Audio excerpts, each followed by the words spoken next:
Close your eyes for a second. Think back to when you were little, maybe 4, 5, 6 years old. What do you remember? Not the stories your parents told you, not the photos you've seen 1,000 times, but what you actually remember. Here's the thing. A lot of those memories, they feel off, don't they? Like they're wrapped in fog, or like you're watching them through frosted glass. Some feel so vivid, you'd swear they happened yesterday. Others feel like scenes from a movie you can't quite place. And then there are the ones that feel like dreams, but you're pretty sure they were real? Or were they? Today, we're diving into those memories, the ones that blur the line between what actually happened and what your brain might have just made up. The ones you've questioned your whole life, the ones that feel too strange, too perfect, too impossible to be real. But here's the catch. Sometimes the strangest memories are real, and sometimes the ones you're most certain about never happened at all. Let's find out which is which. I have this memory, had it my whole life, and I can't figure out if it's real or if I dreamed it when I was little and just believed it was real. I was maybe 5, maybe 6. We lived in this flat in South London, 2nd floor, had a little balcony, nothing fancy. I remember waking up in the middle of the night. The flat was quiet, Mom and Dad were asleep. I got out of bed and walked to the balcony door, and I opened it. I remember the cold air hitting my face. The streetlights were orange. Everything was still. Then I flew. I stepped off the balcony and I just floated, like it was the most natural thing in the world. I remember flying over the street, not high, maybe 10 feet off the ground. I could see parked cars, could see the pavement. I flew down to the end of the block and then flew back. Then I landed on the balcony, walked back inside, went to bed. I've asked my parents about it multiple times over the years. They say it never happened, that I never left my room, that I never went on the balcony alone at that age. But I remember it so clearly. The cold air, the streetlights, the feeling of flying. Not like Superman flying, just floating, moving through the air like it was water. I know it sounds mental. I know kids have flying dreams, but this doesn't feel like a dream. It feels like a memory. I can remember what I was wearing, blue pajamas with little cars on them. I can remember the railing of the balcony, cold metal. I touched it before I stepped off. But that's impossible, right? I couldn't have actually flown. So either I dreamed it and my brain filed it away as a real memory, or I sleepwalked onto the balcony and dreamed the flying part while I was standing there. Or, I don't know. I've never been able to shake it, never been able to figure it out. It's been over 30 years, and I still think about it. Was it real? Was it a dream? I honestly don't know anymore. Flying dreams are one of the most common childhood memories that people question later. The brain's pretty bad at distinguishing between vivid dreams and actual experiences when you're that young. But here's the thing. He remembers the cold, the texture of the railing, specific details. That's what makes it feel real. Was it a dream? Probably, but his brain stored it like a memory, and 30 years later, he still can't tell the difference. Moving on. When I was about 7, my family took a road trip. We drove through Minnesota visiting relatives. Small towns, farmland, Midwest stuff. I remember we stopped in this one town. Don't remember the name, but I remember the house. It was this huge Victorian house, 3 stories, painted yellow, had a wraparound porch, big oak tree in the front yard with a tire swing. We didn't go inside or anything. We just drove past it. But I remember staring at it from the car window. It felt familiar, like I'd been there before, but I hadn't. I'd never been to that town. Fast forward to when I'm in college. I'm home for Thanksgiving, and I mentioned that house to my mom, the yellow Victorian with the tire swing. She has no idea what I'm talking about. Says we never stopped in any town like that. Says we drove straight through to my aunt's place. I argue with her. I know we saw that house. I can picture it perfectly. The yellow paint, the porch, the tire swing swaying in the wind. So I describe the town, the street, everything I remember. My mom gets this weird look on her face. She goes to the bookshelf and pulls out this old photo album, flips through it, then shows me a picture. It's the house, the yellow Victorian, same house. Turns out it's my great-grandmother's house in Wisconsin. She died before I was born. The house was sold when I was 2 years old. My mom swears we never drove past it. We never went to that town after it was sold. There's no way I could remember it. But I do. I remember looking at it from a car window when I was 7. I remember the tire swing moving. Except, according to my mom, the tire swing was taken down years before I was born. It's not even in any of the photos. So, how do I remember it? Did I see an old photo when I was little and my brain turned it into a memory of actually being there? Did someone describe it to me and I filled in the details? Or did we drive past it and my mom just forgot? I don't know. But I'd bet money I've been to that house, seen it in person, even though that's impossible. It's one of those things that makes me question every childhood memory I have. If I can remember something so vividly that never happened, what else am I wrong about? This is called confabulation, when your brain takes fragments, old photos, stories you heard, and stitches them into what feels like a real memory. The tire swing's the giveaway. It wasn't there. But her brain added it, made the memory more complete, more real. Our brains hate gaps, so they fill them in. And sometimes they fill them in so well, we can't tell what's real and what we made up. Let's continue. I've got a memory from when I was about 4, maybe 5, and I've never been able to explain it. I woke up in the middle of the night, needed the toilet. My room was at the end of the hall. Had to walk past my parents' room and my sister's room to get to the bathroom. So I got out of bed, opened my door, and there's a man standing in the hallway. Tall, maybe 6 feet, wearing all black, dark coat, hat. Couldn't see his face. He was just standing there, in the dark, facing my parents' door. I froze. I remember my heart pounding. I didn't scream, didn't move, just stared at him. He turned, looked at me, still couldn't see his face, just the shape of him turning toward me. Then he walked down the hall, away from me, toward the stairs. And he went down the stairs. I heard his footsteps on the wood. I ran to my parents' room, woke up my dad, told him there was a man in the house. Dad got up, checked the whole house, every room, every door, every window. Nothing. Everything was locked. No signs of anyone. He told me I had a nightmare. Went back to bed. But I know I was awake. I remember standing in the hallway, the cold floor under my feet, the darkness, the way the man moved. I've asked my family about it over the years. My mom says I had night terrors as a kid, that I'd sleepwalk sometimes, that this was probably one of those times. But I don't remember sleepwalking any other time, and this doesn't feel like a dream. It feels like something that happened. My sister says she remembers that night, says she heard me wake up Dad, but she didn't see the man, didn't hear footsteps on the stairs.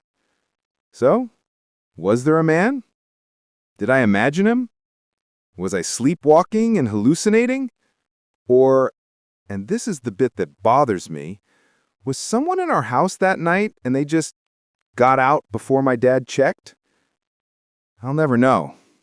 But I still check hallways before I walk down them in the dark. Even now, 35 years later. Some things you just don't forget, even if you're not sure they happened. Seriously, night terrors, sleep paralysis, hypnagogic hallucinations, kids' brains do weird things between sleep and waking. But he remembers the cold floor, the footsteps, specific sensory details. Could have been real, could have been his brain creating a vivid hallucination while half asleep.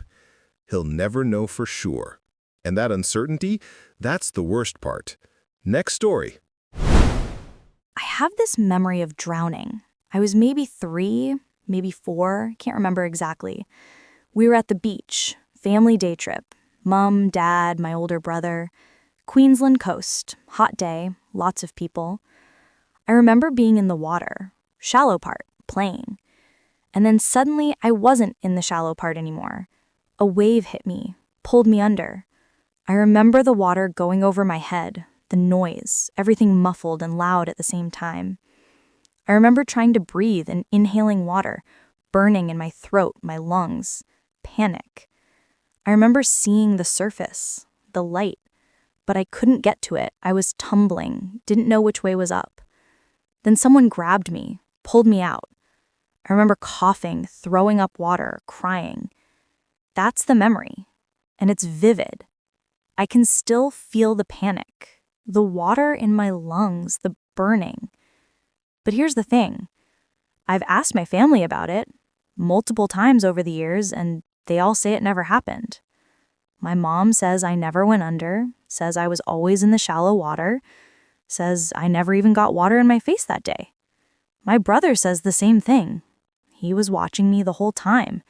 No waves pulled me under, no one had to pull me out. But I remember it. I remember drowning. So I started thinking maybe it was a different beach trip, different day. They forgot. But there are photos from that day, tons of them. I'm in the background of a bunch of them, always in shallow water, always smiling, no distress, no crying. And my mom says that was the only beach trip we took that year. We didn't go to the beach again until I was older.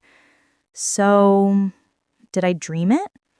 Did I have a nightmare about drowning and my brain stored it as a real memory? Or, and this is what freaks me out, did I have a near-death experience that my brain suppressed and then brought back as a fragmented memory mixed with imagination? Or did I almost drown in a bathtub or a pool and my brain transplanted the memory to the beach because that's a more complete narrative? I don't know, but I still have panic attacks in deep water. Even now, I'm 32, and I can't swim in water over my head without feeling like I'm about to drown. My therapist says it's a phobia, maybe caused by a traumatic event I don't remember, or maybe caused by a dream I do remember but think is real. Either way, something happened, or my brain thinks something happened, and I can't tell the difference. The brain can create trauma memories that never happened, especially in kids. Dreams can feel so real, they become indistinguishable from actual events. But trauma responses don't lie. Her body remembers something, even if her family says nothing happened. Maybe it was a different event. Maybe it was just a nightmare. But her panic in deep water is real. That part's not a dream. Keep going. When I was in first grade, our class went on a field trip to the local library. Old building, been there since the 1800s, brick, tall windows, you know the type. We're doing the tour, librarian showing us around. She takes us upstairs to the children's section, tells us to pick out books, free reading time. I go wandering, find this little alcove in the back, got a window, a chair, stack of books, and there's a woman sitting there, older lady, maybe 70s, wearing this long gray dress, hair up in a bun. She's reading a book. I say hello. She looks up, smiles at me, doesn't say anything, just smiles, then goes back to her book. I pick out a book, sit on the floor near her, start reading. After a while, the librarian calls us all to come back downstairs. I get up, look at the woman. She smiles again, nods at me. I go downstairs, we leave. Normal field trip. Here's where it gets weird. Years later, I'm in high school, doing a project on local history, and I'm at the same library looking through old photos, building history. I come across a photo from like 1920.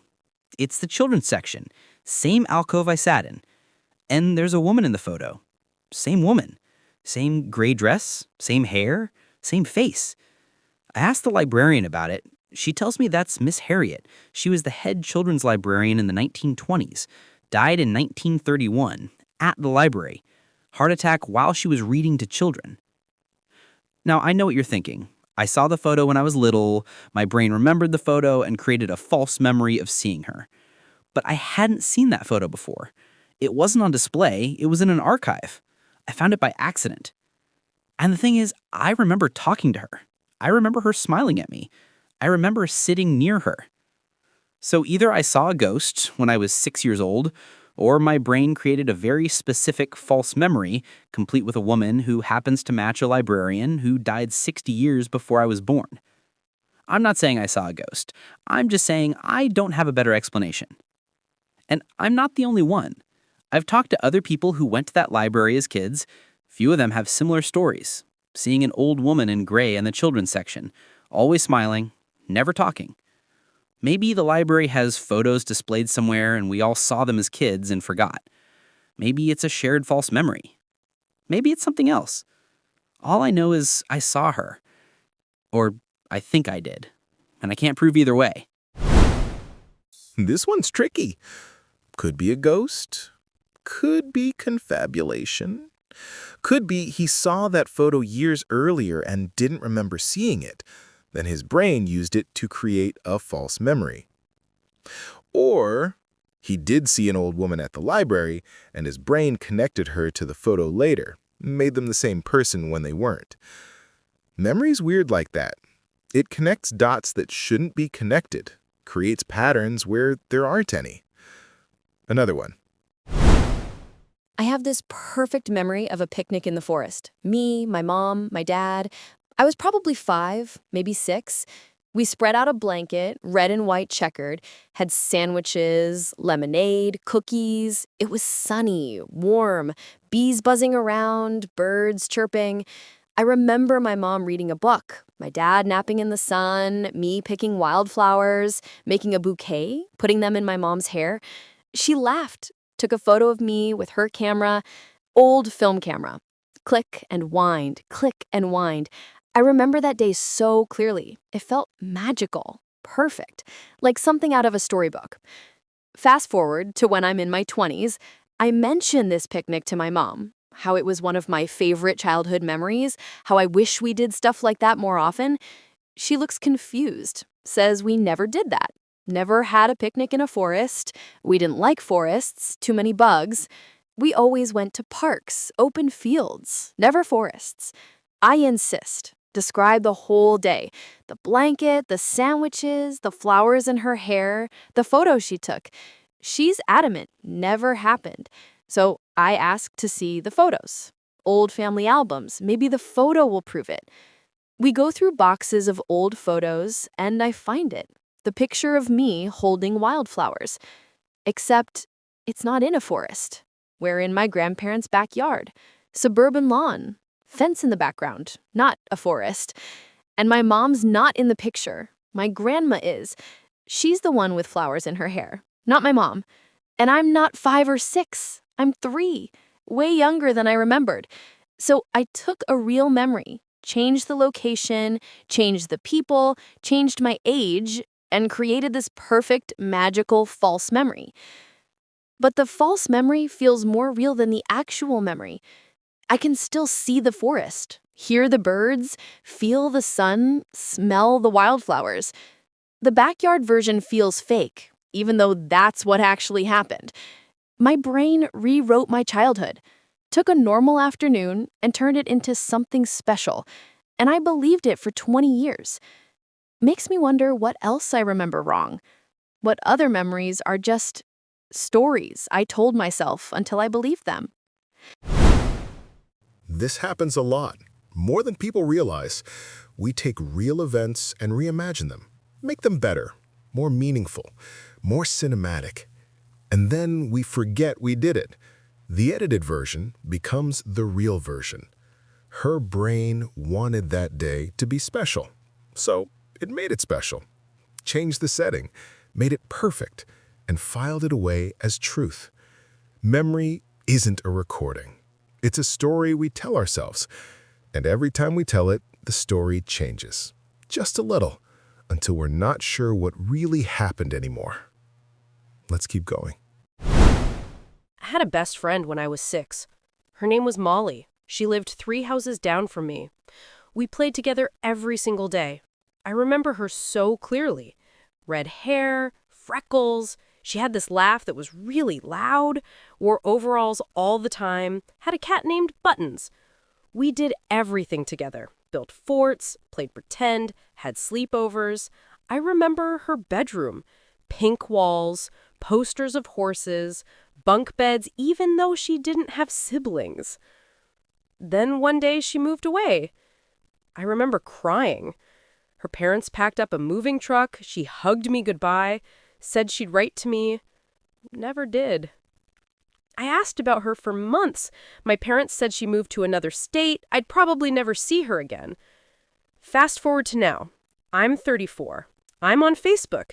For some reason, I think of Molly. Decide to search for her. Can't find anyone with her name from my hometown. No one even close. So I ask my mom, "Do you remember Molly, the girl I used to play with? Red hair, lived down the street?" My mom has no idea who I'm talking about. Says there was no little girl named Molly on our street. Says I played with the neighbor kids, but none of them were named Molly, and none of them had red hair. I argue with her. I have vivid memories of Molly. Her house, her room, her cat, her parents, everything. My mom suggests maybe it was an imaginary friend, that I made her up, that I believe she was real because I wanted a best friend so badly. But I remember going to her house. I remember her mom making us snacks, peanut butter and jelly cut into triangles. I remember playing in her backyard. She had a swing set. I remember the squeak of the swings. How could I make all that up? Down to specific details like the squeak of a swing. My mom says kids have very vivid imaginations, that I probably played alone in someone else's yard and my brain created a friend to play with me. But I remember her face, her voice, her laugh. I remember her. Except apparently I don't. She never existed. So now I have to wonder, how many other memories from my childhood are just things I made up? How much of my past is real? It's terrifying, like I can't trust my own brain. If I invented an entire human being, complete with a house and a family and a cat, what else did I invent? I still think she was real. I still remember her, but I can't prove it. No photos. No one else remembers her. No records of any family with that name living on her street. She's a ghost. Or she never existed in the first place. And I'll never know which. Seriously, imaginary friends are common, but usually we know they're imaginary. We don't build entire backstories, houses, families, specific sensory memories. This is different. She genuinely believes Molly existed. Her brain created a completely convincing false memory. Or, and this is possible, Molly did exist, and something happened that made her family and everyone else deny it. But that's less likely than confabulation. Sometimes kids create such vivid fantasy worlds that they become indistinguishable from reality, and the brain doesn't sort it out later, just files it all as real. Terrifying when you think about it. Moving on. I remember a car crash, vivid as anything. I was 7, maybe 8. We were driving home from somewhere. My dad was driving, my mom was in the passenger seat. I was in the back. It was raining, dark, the roads were wet. I remember looking out the window at the rain, the wipers going back and forth. Then suddenly we're spinning. The car's spinning. Everything's moving. My mom screams. My dad's gripping the wheel. I'm thrown against the seatbelt. Hard. We hit something. A guardrail, maybe? Big crash, metal crunching, glass breaking. The car stopped sideways in the road. I remember my ears ringing, my mom crying, my dad checking if we're okay, asking if I'm hurt. I say I'm fine, just shaken. Then, police come, ambulance. Someone puts a blanket on me, checks me over, says I'm fine, no injuries, just scared. I remember sitting in the ambulance, wrapped in that scratchy blanket, watching them tow our car away. It smashed on the side, headlights broken, bumpers hanging off. That memory's been with me my whole life. I remember it clear as day. Until last year, I'm at my parents' house, and I mention it, the car crash, how scared I was, how lucky we were no one got hurt. Both my parents look at me like I've lost my mind. Say that never happened. We were never in a car crash. Not when I was a kid, not ever. I insist. Describe the whole thing. The rain, the spinning, the guardrail, the ambulance, the blanket. My dad says we had one accident, a fender bender in a parking lot when I was 10. Nobody was hurt. No spinning, no ambulance, just a little scrape, and we exchanged insurance. I don't remember that at all. But I remember the crash, the spinning, the fear, the blanket. So I start looking through old stuff, photos, records, looking for proof. Can't find anything.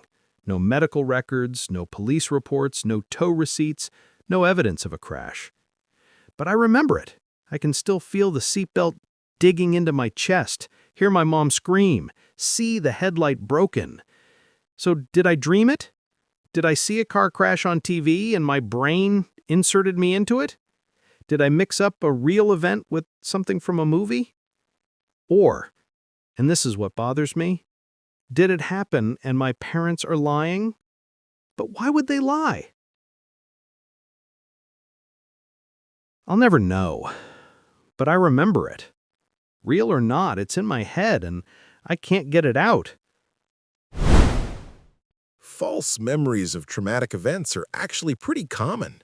Your brain can take a story, a movie scene, something you heard, and turn it into a first-person memory.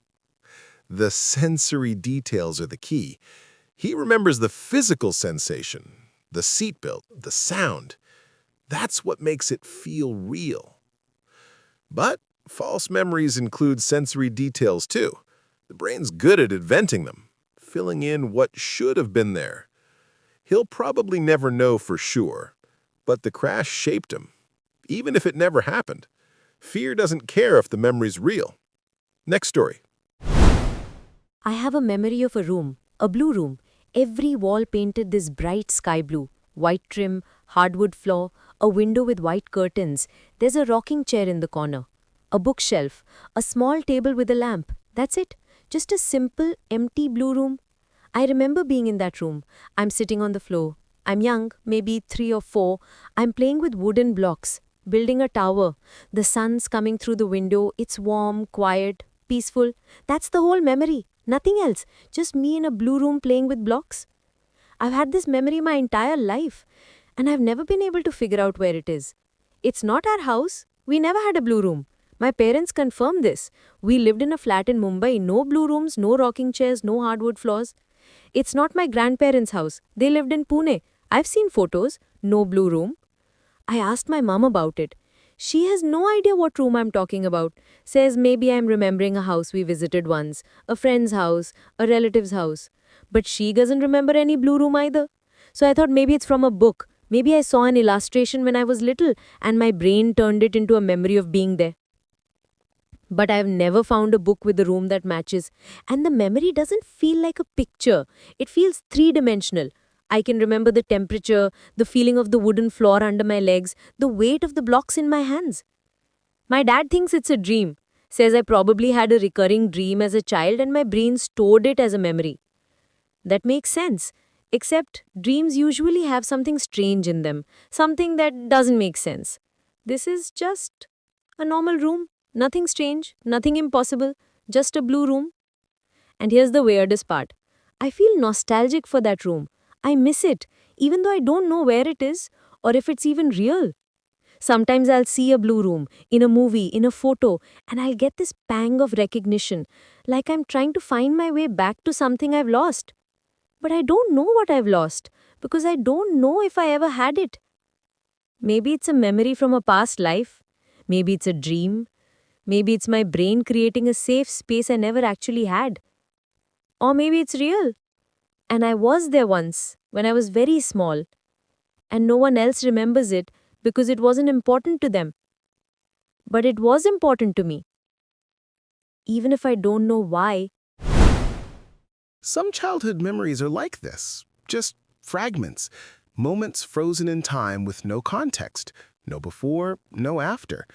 The blue room could be real, could be from before age 3, when most memories don't form properly. So she remembers the room, but not why she was there. Or it could be a composite. Her brain took feelings of safety and peace and created a physical space to hold them. A blue room that never existed, but represents something that did. Either way, that room means something to her.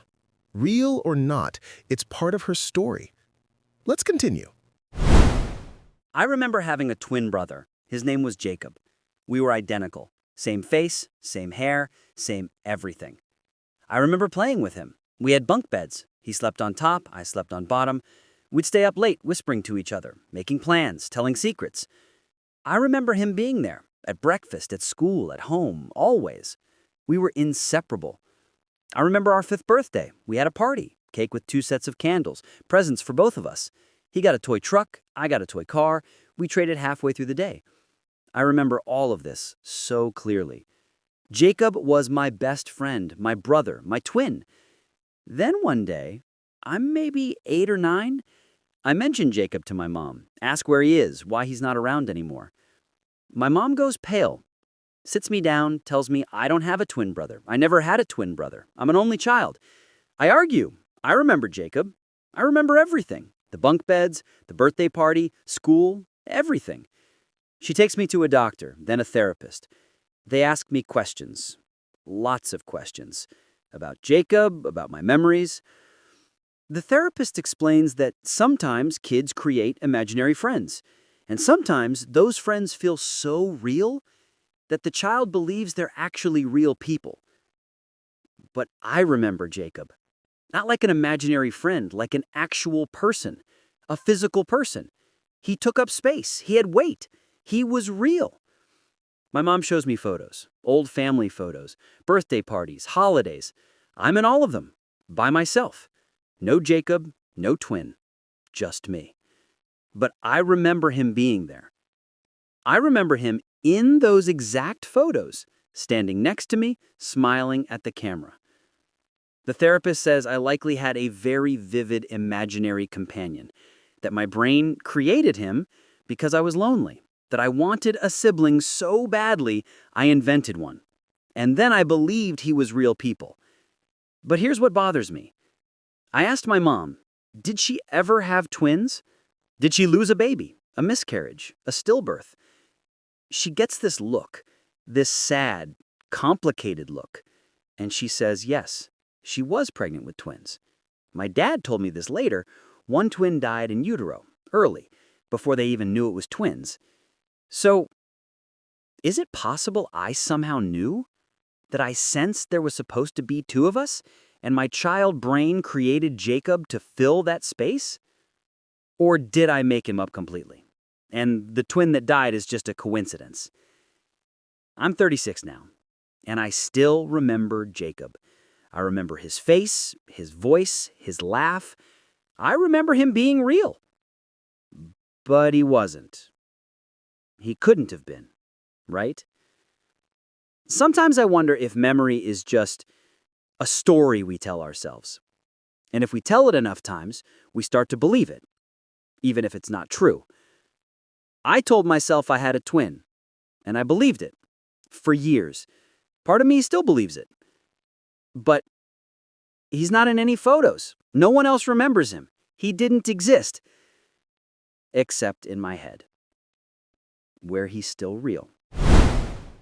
This one's complex. The vanishing twin syndrome is real, and some researchers think surviving twins can sometimes sense the loss, even if they never consciously knew about it.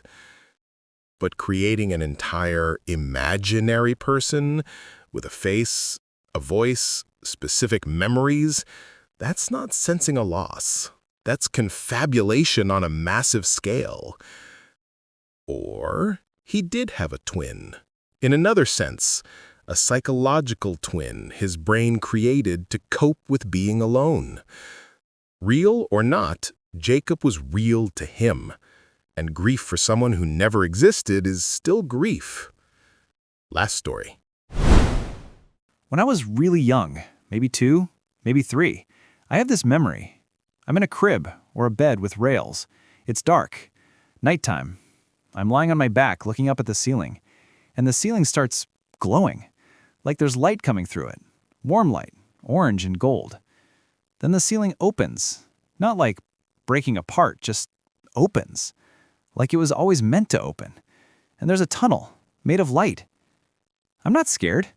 I feel calm, safe, like this is normal, like this is supposed to happen.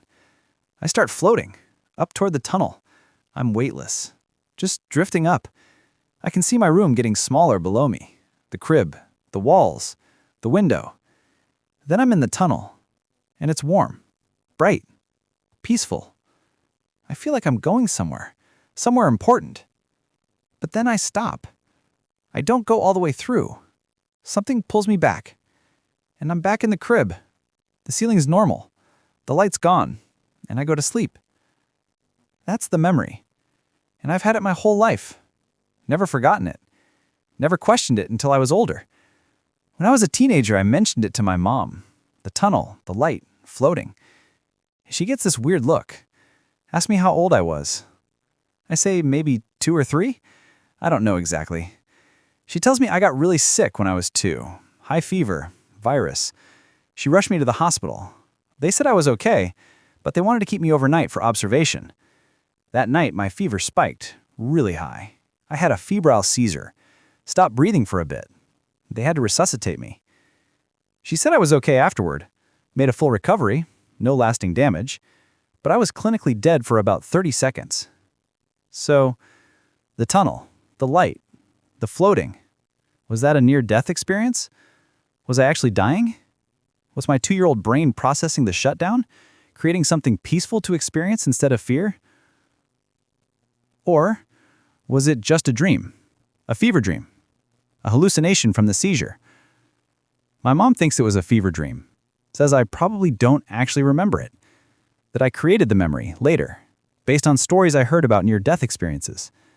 But I remember it, and I remembered it before I knew what a near-death experience was, before I knew I died for 30 seconds when I was 2. So what is it? A real experience? A dream? A memory my brain created to make sense of something traumatic? I'll never know, but I think about it sometimes. That tunnel, that light, that feeling of peace. Part of me wants to believe it was real, that for a few seconds I saw something, went somewhere, even if I got pulled back. But part of me knows it was probably just my brain protecting me, creating something beautiful out of something scary. Either way, it's part of me now. Real or not, memory or dream, it's shaped how I see life and death and everything in between. Maybe that's what all childhood memories are. Not recordings of what happened, but stories we tell ourselves about who we were and who we're becoming. And maybe it doesn't matter if they're real, as long as they mean something. Near-death experiences in children are documented. The tunnel, the light, the peace. They're common across cultures, across ages. But they're also consistent with what the brain does when it's shutting down or rebooting. Hallucinations, oxygen deprivation, neurological misfires. He'll never know if he actually saw something or if his brain created a beautiful story to process trauma. But maybe he's right. Maybe it doesn't matter. The memory shaped him, gave him peace about death, about life, about the space between. And maybe that's what all these stories teach us. Memory isn't about accuracy, it's about meaning, about the stories we build from fragments, about making sense of our lives. Real or dream, fact or fiction, Our memories make us who we are, even the ones that never happened. Let me wrap this up. So there you have it. 11 memories that blur the line between real and dream. Flying off balconies, houses that weren't there, men in hallways, drowning that never happened, library ghosts, forest picnics that were actually backyards, best friends who never existed, car crashes no one else remembers, blue rooms with no location, twins that weren't born, and tunnels of light. Some of these are probably dreams, some are probably confabulation, false memories, stories brains created to fill gaps, to make sense of trauma, to add meaning to ordinary moments. But some of them might be real. We'll never know for sure. And that's unsettling. The idea that we can't trust our own memories, that the past isn't fixed, that what we remember might not be what actually happened. But here's the thing. Maybe that's okay. Maybe memory isn't supposed to be accurate. Maybe it's supposed to be meaningful. We remember what matters, or what we needed to matter. We remember the stories that shaped us, even if we shaped the stories first. If you have memories like these, ones that feel dreamlike, ones you've questioned, ones no one else remembers, you're not alone. This is just how brains work, especially when we're young. The line between real and imagined is thin, sometimes non-existent. And that's not a flaw. It's actually kind of beautiful. We're not just recording our lives, we're creating them, editing them, making them into something that means something. So whether your childhood memories are real or dreams, they're yours. They shaped you, and that's what matters. Hit like if you've ever questioned a childhood memory, subscribe for more stories that make you think, and drop a comment with your own dreamlike memory. I'd love to hear them. We all would. Thanks for watching. Trust your memories, but also question them sometimes. Both things can be true. See you next time.